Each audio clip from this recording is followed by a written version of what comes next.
लड़कपन में बड़े पुत्र सुना करता था कि 7 समंदर नवद्वीप के पार एक स्फटिकमय भूमि है। वहाँ एक तपस्वी क्या जाने कब से तप कर रहा है और उसकी पवित्रता के कारण सूर्य नारायण निरंतर उसकी परिक्रमा किया करते हैं और उसके तेज से वहाँ कभी अंधकार नहीं होता। उस अति के एक कन्या है, वही इस संसार में उसकी एकमात्र कुटुंबी है। वह कन्या प्रभात बेला के जैसी टटकी और कमनीय है तथा स्वाति की बूंद की तरह निर्मल, शीतल और दुर्लभ है। उन दिनों वह सोचता कि मैं ऐसी अच्छी सखी पाऊँ तो दिन का दिन उसके संग खेलता कूदता रहूँ, ऊधम मचाता रहूँ। अपने प्रत्येक खेल कूद में वह उसका स्थान नियत कर लेता और कल्पना से उसकी पूर्ति कर लेता। लेकिन धीरे धीरे कल्पनापूर्ण लड़कपन यथार्थता खोजने वाली युवावस्था में परिवर्तित हो गया और बड़े पुत्र के लिए जो बातें सच थी अब लड़कपन का खिलवाड़ हो गई और उसे उस कुंवारी को वस्तुतः प्राप्त करने अपने जीवन सहचरी बनाकर युवावस्था का अधूरापन दूर करने की चिंता दिन रात सताने लगी। धीरे धीरे अनेक नगरों से उसके विवाह की बातचीत आने लगी, लेकिन विवाह का नाम सुनते ही उसका मुंह लटक जाता। उसकी यह दशा देख उसके पिता ने एक दिन पूछा, हे वत्स, क्या कारण है कि विवाह का नाम सुनकर तुम अब शत्रु हो जाते हो? तब उस बड़े पुत्र ने अपना तात्पर्य छिपाकर नम्रतापूर्वक पिता से कहा, तात, वैश्य कुल में मेरा जन्म हुआ है, अतः वाणिज्य मेरा धर्म है, तो मेरी इच्छा है कि अपने बाहुबल में कुछ अर्जन कर लूं, तब गृहस्थ आश्रम में प्रवेश करूं, क्योंकि स्वार्जित वित्त के व्यय और उपभोग से मेरा आनंद, उत्साह और हृदय द्विगुण हो उठेगा। पुत्र, तुमने बहुत उचित सोचा है और यद्यपि मेरा हृदय तुम्हें छोड़ना नहीं चाहता और तुम्हारे वियोग से तुम्हारी माता की वृद्धावस्था भार रूप हो जाएगी, तो भी तुमने स्वधर्म की बात विचारी है, अतः मैं तुम्हें नहीं रोकूंगा। कल ही मैं तुम्हारे लिए 7 पोत लदवा देता हूँ। तुम उन्हें लेकर अपने परिकर समेत देश देशांतर भ्रमण करके व्यापार और उपार्जन करो। आज्ञा पाकर उसके आनंद का पारावार न रहा और रात दिन परिश्रम करके 7 दिन में वह अपनी यात्रा के लिए पूर्णतः तैयार हो गया। 8वें दिन प्रातःकाल वह अपने माता पिता से विदा हुआ।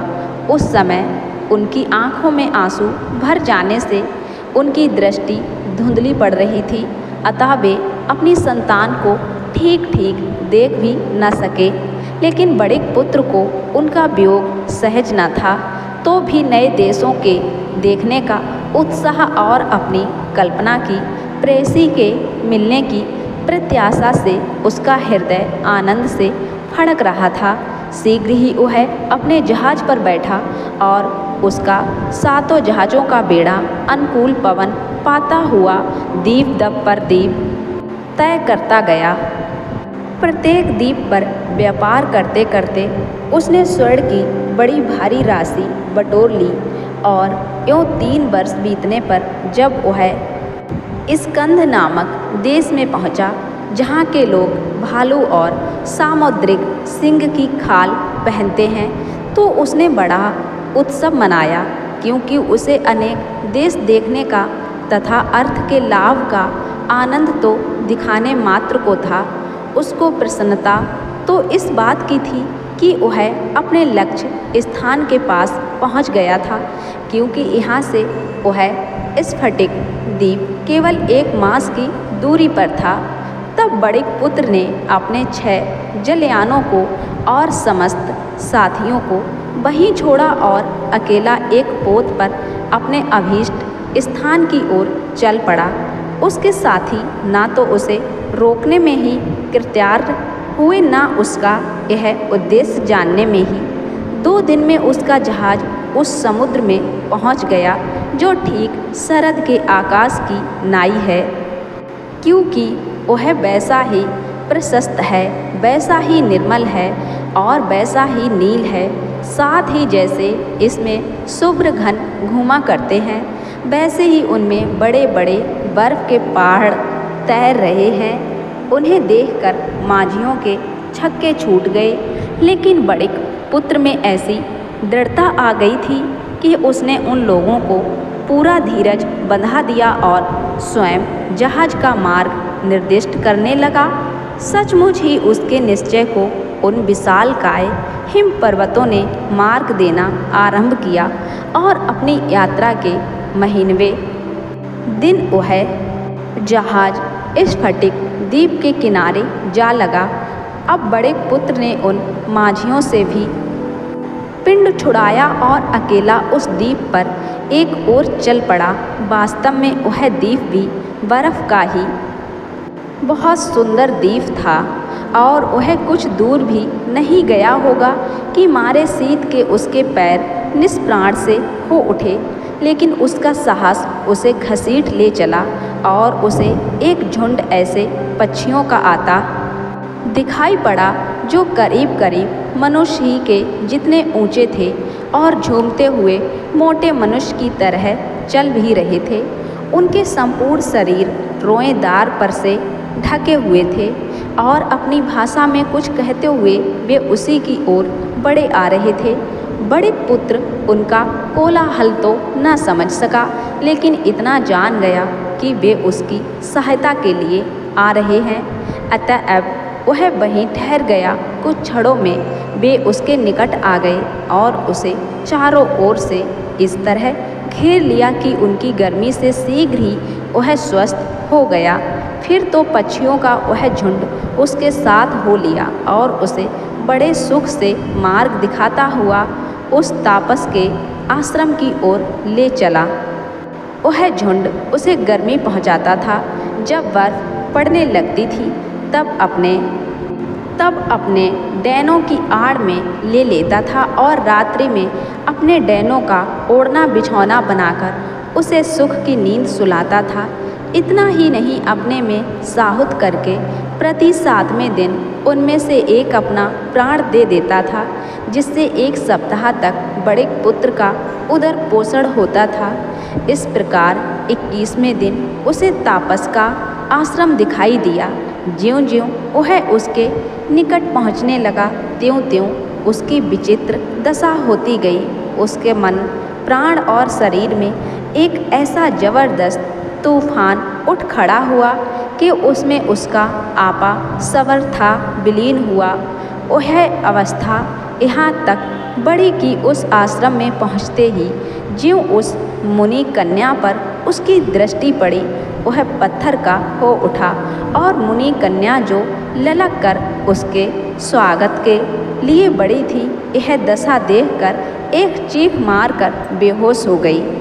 उसका आरव सुनकर तपसी अपने एकांत से उठा।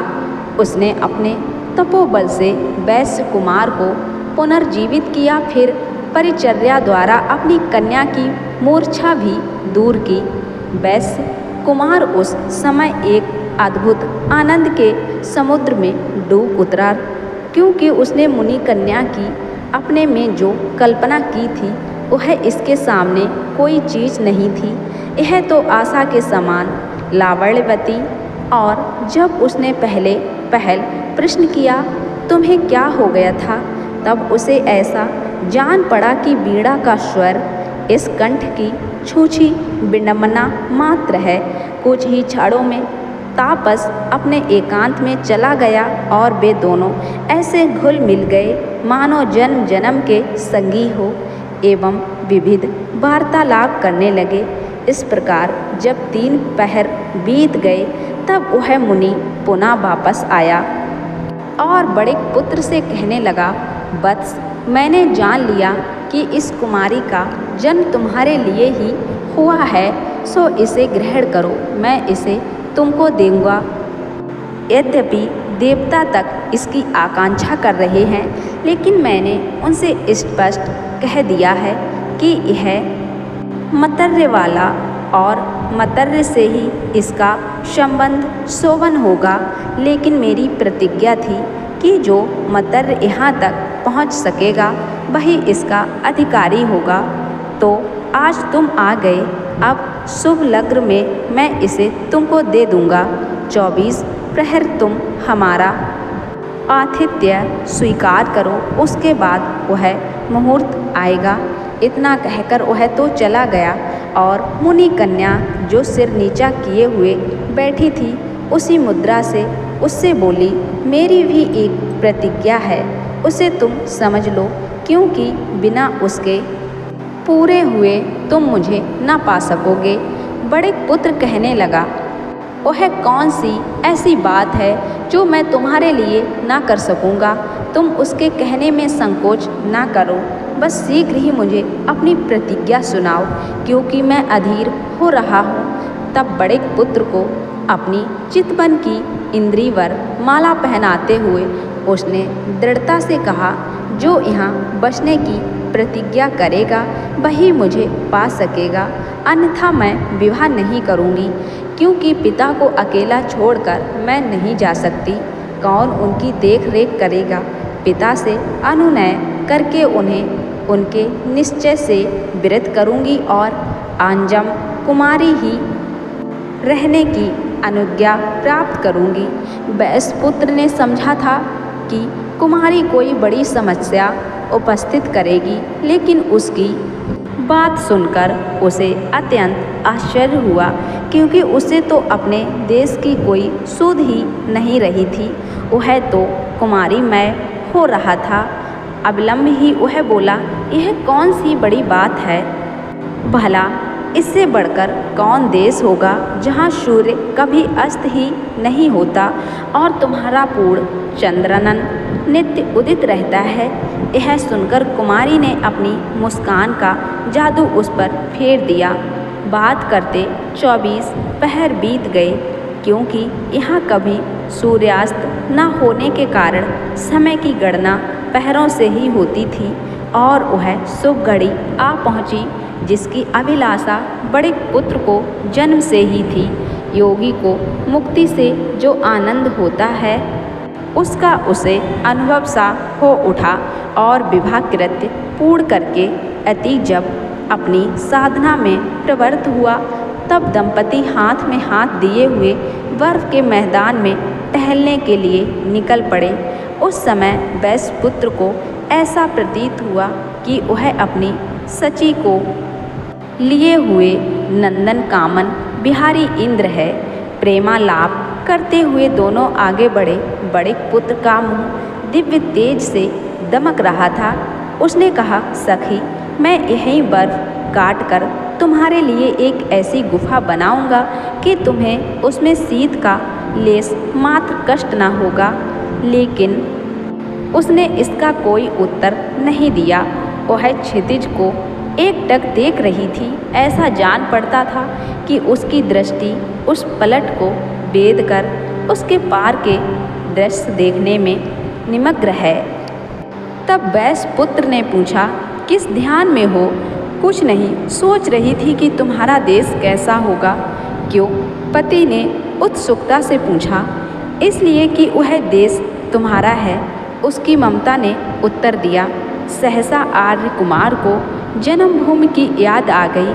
माता पिता की विकलता उसका हृदय सालने लगी, तो भी वह बड़ी कठिनता से अपने भावों को सफलतापूर्वक दबाए रहा। लेकिन उसकी अर्धांगिनी उन भावों का स्वतः अनुभव कर रही थी। जी से बोली, उत्कट इच्छा होती है वहाँ चलने की, लेकिन साथ ही उसने बेवसी से नहीं अपने पिता की प्रीत में पग कर कहा, ऐसा कहाँ संभव है। पति पुलक उठा। उसने अपनी प्रेयसी को चूम लिया। यह चुंबन उस तापस कन्या के जीवन में प्रणय का प्रथम चुंबन था। वह अपने को संभाल न सकी उसका शरीर, और उसने कहा, चलो विवाह मंडप ज्यों का त्यों पड़ा है उसका परिष्कार करना है। दोनों लौट पड़े। 2-3 पहर बाद तापस अपनी साधना से व्रत हुआ। नव दंपति कहीं एकांत में बैठे प्रेमालाप कर रहे थे। उसने उन्हें आवाज़ दी और वे उस ओर चले, लेकिन पत्नी सकुच रही थी। इस जोड़ी को देखकर उसके निराकुल हृदय में भी सांसारिकता की एक लहर आ गई, जिसके कारण उसकी प्रशांत दृष्टि हर्ष से चमकने लगी। प्रसन्नता का एक उल्लास लेकर उसने जमाता से कहा, धनी, मेरी साधना में आज तक मेरी इस थाती की चिंता बाधक थी। आज उसे तुमको सौंप कर मैं पूर्णता निर्मम हो गया। अब तुमको अपने देश जाना चाहिए। मुनि कन्या पति के पीछे आंखें नीचे किए खड़ी थी। यह सुनकर उसका हृदय सिहर उठा। उसने कुछ कहना चाहा। पिता से आज तक जो उसे कहना हुआ था उसने निधड़क कहा था, लेकिन इस समय उसका हृदय धड़कने लगा। लाज ने उसका कंठ थाम लिया। वैश्य कुमार ने शब्द से पूछा, यहाँ आपकी सेवा कौन करेगा? तपस्या और सेवा ये 2 विरुद्ध बातें हैं। तपसी को सेवा की क्या आवश्यकता? इसके यहाँ रहने पर मैं इससे परिचारित होता था, इसके ममतत्व से चिंत होता था, इसलिए नहीं कि मुझे उनकी आवश्यकता थी। नारी जगजननी है, उनका हृदय दया माया करुणा से निर्मित होता है। वहाँ से इनकी निरंतर वृष्टि हुआ करती है, जो इस धधकते हुए जगती तल को शीतल और हरा भरा बनाए रखती है। उसी वृष्टि को, इनके स्वभाव को इसी दिन के लिए बनाए रखना मेरा कर्तव्य था। आज उसके उपयोग का समय आ गया है। अब अपने गृह क्षेत्र को उस वृष्टि से यह सींचे। उस नवीन गृह को तत्वदर्शी ने समझाया, तो क्या हम लोग आपको ऐसे ही छोड़ दें? तपसी ने उत्तर दिया, यही तो मेरी सबसे बड़ी सेवा होगी। तुम ही सोचो कि तुम लोगों के यहाँ रहने से मेरे मार्ग में विक्षेप के सिवा क्या होगा। गृही और गृह त्यागी का साथ नहीं हो सकता। मुझे तो एकांत दे दो। वैश्य ने नत सिर होकर यह आदेश अंगीकार किया और तपस्वी यह कहकर पुनः एकांत में चला गया कि अब से 1.5 पहर बाद तुम्हारे प्रस्थान का मुहूर्त है। उस समय आकर मैं तुम्हें विदा दे दूंगा। तापस कन्या रो रही थी। अतीत वर्तमान बनकर उसके सामने अभिनय करने लगा। तुम उदास क्यों हो रही हो इतना? वैश्यपुत्र उसका पहाड़ी पीड़न करते हुए समझाने लगा, कुछ नहीं, अतीत की समृष्टि बड़ी दुखदायी होती है। उसने अनमने मन से उत्तर दिया, हाँ, वह वर्तमान को भी विगत बना देती है। कुछ गंभीर होकर उसके पति ने कहा, तो जानती हूँ, लेकिन क्या कीजिएगा, प्राण जो रोते हैं। उसने मृदुला से कहा, एक लंबी सांस लेकर हृदय छोटा ना करो। वैश्यपुत्र ने ढांढस बंधाया, तुम पुरुषों में इतनी निर्ममता हो और तुम्ही पर नारी ममता करे, यह भी एक विधि विडंबना है। उदासीनता से रुदिता ने कहा। पति ने सफाई दी, मुझसे तुम्हारे आंसू नहीं देखे जाते, क्योंकि तुम पुरुष हो। तुम रूप रखना जानते हो और नारी से भी उसी की प्रत्याशा करते हो। तभी तो कहती हूँ कि तुम निर्मम होते हो। मैं जानती हूँ कि यहाँ अब मेरा कुछ नहीं, अब तो वही मेरा देश है, वही मेरा संसार है, वही के लिए उपजी हूँ। फिर भी हृदय नहीं मानता, वह तड़पता है, मैं रोती हूँ। यदि मैं पुरुष होती और रूप रखे होती तो तुम्हें शांति मिलती। बड़े अवाक हो गया। उसने यह रहस्य अवगत हो उठा कि नारी का प्रकृति रूप उसकी मुस्कान में नहीं, उसके आंसुओं में प्रत्यक्ष होता है। वैश्य बोला, बाला रोती रही। डेढ़ पहर बीत गया। तपसी पुनः आया और कन्या उसके पांव पकड़कर रुदन करने लगी। पिता ने उठा लिया, सिर पर हाथ फेरते हुए रुद्र कंठ से उसने कहा, बत्से, क्यों अपने पिता की ममता को बांध रही है? इस अकिंचन के पास एक वही तो तुझे दहेज देने को बची है, उसे भी अपनी ममता के अपार भंडार से मिला ले और उसका भूरी भूरी उपहार उन्हें जाकर दे, जो वही तुम्हारी बात जो रहे हैं। उसने अपनी बेटी से इतनी भीख मांगी, लेकिन कामना करके भी वह उसे प्रदान न कर सकी। उल्टे इस असमर्था ने उसकी करुणा को और भी विचलित कर दिया। तपसी पुनः प्रशांत हो गया, गंभीर होकर बोला, बेटी, तेरी इतने दिनों की साधना का यह शुभ पल मुझे मिला। अब जिस आश्रम का द्वार तेरे लिए उन्मुक्त हुआ है, उसमें प्रवेश करके उसकी सिद्धि कर। यही परंपरा तो तुझे पूर्णता तक पहुँचाएगी। अब देर ना कर, मुहूर्त बीत रहा है। बेटी के रोते रोते हिचकियाँ बंध गई थीं। उसने चुपचाप पिता के चरण छुए। वैश्य का भी हृदय गदगद हो रहा था। उसने भी उनके चरणों पर अपने आंसू चढ़ाए। तपसी ने दोनों की पीठ पर हाथ रखकर आशीषा, जाओ, तुम्हारा संसार सुखी और भरा पूरा हो। तपसी वहीं ज्यों का त्यों खड़ा था। उसके दोनों हाथ वक्ष स्थल पर मुद्रित थे। दाहिना पंजा बाईं और बाइना दाहिनी कोख के नीचे दबा हुआ था। वह एकटक शून्य दृष्टि से उसी ओर देख रहा था जिधर नव दंपति चले जा रहे थे। उस वीर राग की ममता ही उनका एकमात्र असबाब था। प्रस्थिता के पैर लड़खड़ा रहे थे, मानो पीछे पड़ते हो। वह अपने को संभाल न सकती थी। उसका स्वामी उसे सहारा दे रहा था। देखते ही देखते वे ओझल हो गए और उसी क्षण उस निर्मम की आँखों से ममता की दो बूंद टपक पड़ी।